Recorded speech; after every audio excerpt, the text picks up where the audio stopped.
This is vlog 6 of my journey of moving out, new discoveries. Every day I'm becoming closer to the man that I want to be. Yeah, today I really want to talk about you're worthy to be in the same room as others. Yesterday while I was at work, because I work in retail, I had the opportunity to talk to this black man, right? Just like me, black dude, locks, dark skin, around my height, all that shit. I was just asking him like, hey, what are you excited for about this week? Or like, what's going on, right? He was telling me that he's flying out to like 3 places, and I was just kicking and chatting with him, and and basically I just asked him like, yo, what's the key advice you would give?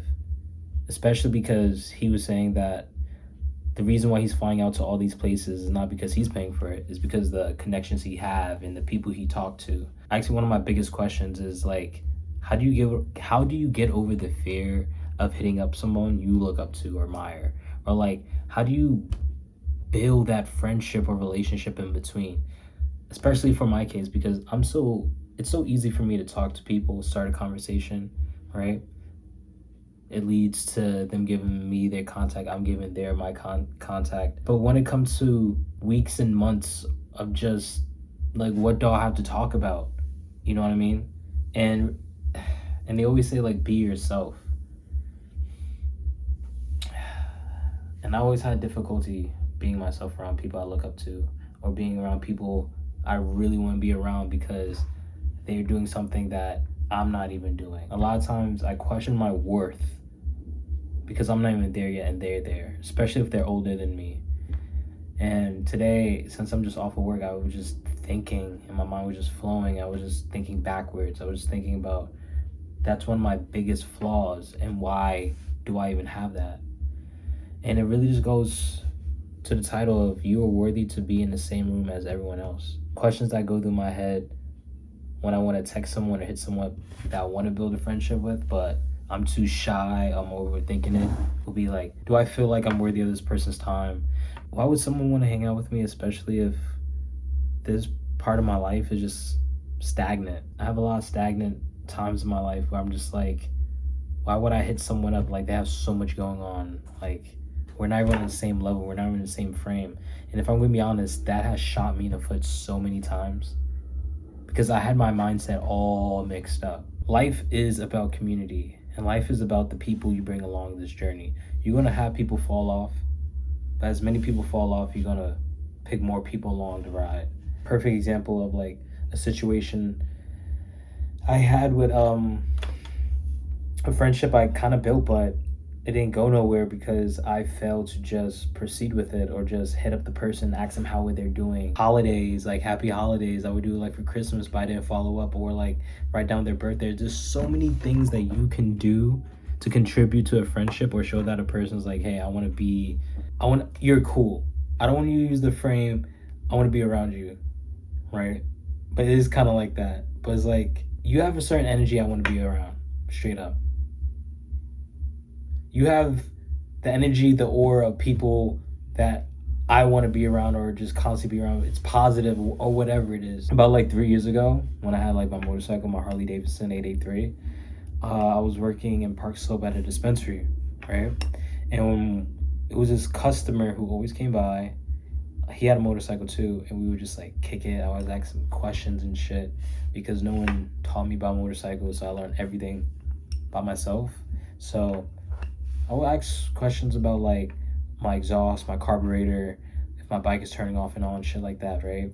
So we kind of like built a little rapport like that. He invited me to his motorcycle shop that he owned with his husband, right? In like Greenpoint. And I went there because they were throwing a live performance, and it was like they were selling hot dogs and drinks. It was a whole bunch of people. I just kicked it with them, smoked a joint, kicked it with some people. Some dude took my photo. It was pure vibe. It was really fun. And I went there a couple of times, and come to find out, the guy husband and the guy I was talking about both work for Calvin Klein.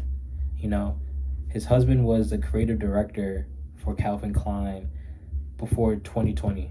Because something happened during the 2020 pandemic, like a lot of shifting and everything. And he was the fucking creative director. And he gave me his phone number. And I have it on my phone. And I remember Like, shit happened with my motorcycle. Life happened. A lot of unexpected things in life. And my mindset was just different places. I just didn't feel like I was deserving to speak of someone of such a high caliber. I just put that in my head. You know what I mean? I just felt like I was just some kid, not even just some kid, some young adult who's in college doing fashion photography media. And this is someone who worked with one of the biggest fucking fashion brands in fucking history. You know what I mean? And maybe I just overthought it or overshot it, but that's something I lack so bad. You know what I mean? He didn't even know who I am fully.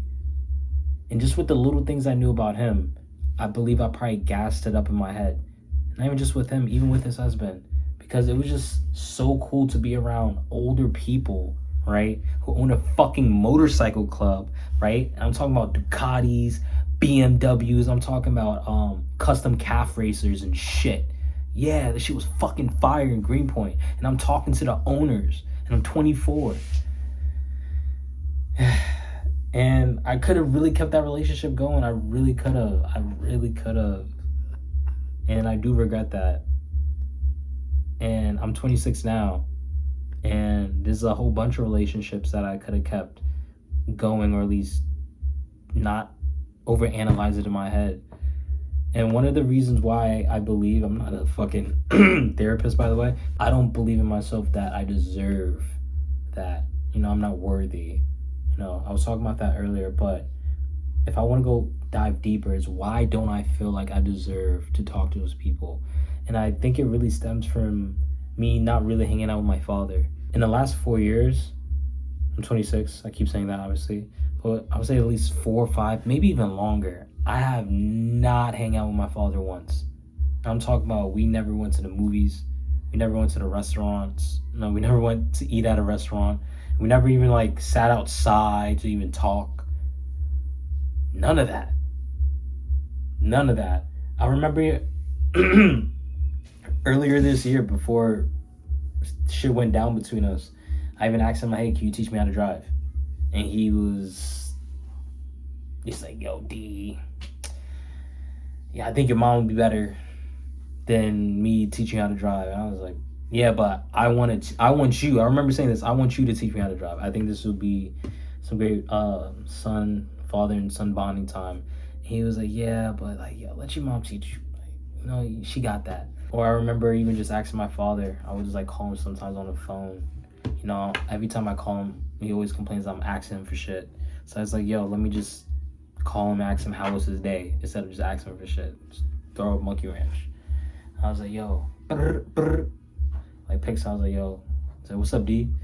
I was like, not much. I was like, I'm checking on you, asking you how was your day. He's like, what the fuck you asking me how my day was? I was like, yo, you got anything better to do? Are you really asking me how my day, or you want something from me? You want someone to come over? You need something? Like, why are you asking me how my day was? And like, and I'm not here to like trauma dump or feel bad for myself, but it just reminds me of my first video of like, you can't really see how toxic an environment is until you grow out of it. That's one of my biggest faults, that I don't feel like I'm worthy of certain people's time, and they take interest in me. You know, they believe, like, I believe I'm articulate. I think they see something in me. They see something in me that sometimes I can't even see myself. My girlfriend sees all the time. And it's self-doubt, and just finally moving out, I'm able to understand that is big fucking self-doubt. And I truly believe that I will be in a totally different place if I jumped at every opportunity and I kept in contact with the majority of the people that I just fell flat on because I didn't believe I should be in the same room as them. Self-confidence, self-worth, self-value. Those are the things that I lack to an extent, and I'm trying to get better at. Like, perfect example is this guy named MT. I hit him up here and there, but sometimes like, yo, like, he's a businessman. He fucking has a family. He has a fucking child and shit. He's family oriented. He owns dogs. Like, He's just a cool fucking dude. And I really want to hit him up and stuff. And my mentors, like from Indie Studios, Andrew and Sam, like, but I need to work on that. I really do. I really do. I just want to make the message clear for those who doubt yourself is if someone is giving you their time, talking to you, right? Especially if it goes as far as they're giving you their phone number or email, take that opportunity. You know what I mean? That's them showing interest in you. People don't even do that fucking often. Don't shoot yourself in the foot. And if no one is telling you you are worth anyone's fucking time, especially if they're giving it to you for fucking free, that you're worth people's time. God damn. I really wish someone told me that. Hands the fuck down. I really wish I had that self-confidence in myself to just be like, yo, fuck it, text that person. You have nothing to lose. That's one of the messages that guy I mentioned earlier that I met at my job yesterday, that he said, you know how you have that regret or that feeling I could have done more? I don't have that when I hit up these people, because if I hit them up or text them or however I choose to proceed, I don't have any regret because I tried. And there's a lot of regrets I have with not hitting up people. And I hope you try, because I'm definitely gonna fucking try. I got a lot of things I need to do on my list. Like, I need to build my financial back. I need to start doing my videography. Like I said, I moved out. This is all new. All of this is new. It's a lot going on. I cannot overwhelm myself with stuff. It's so easy to. But that's one of the things I want to try so hard, is building those connections with people. And I pray that I do that. And the man that I want to be, he'll be able to do that. God damn, that is so hard.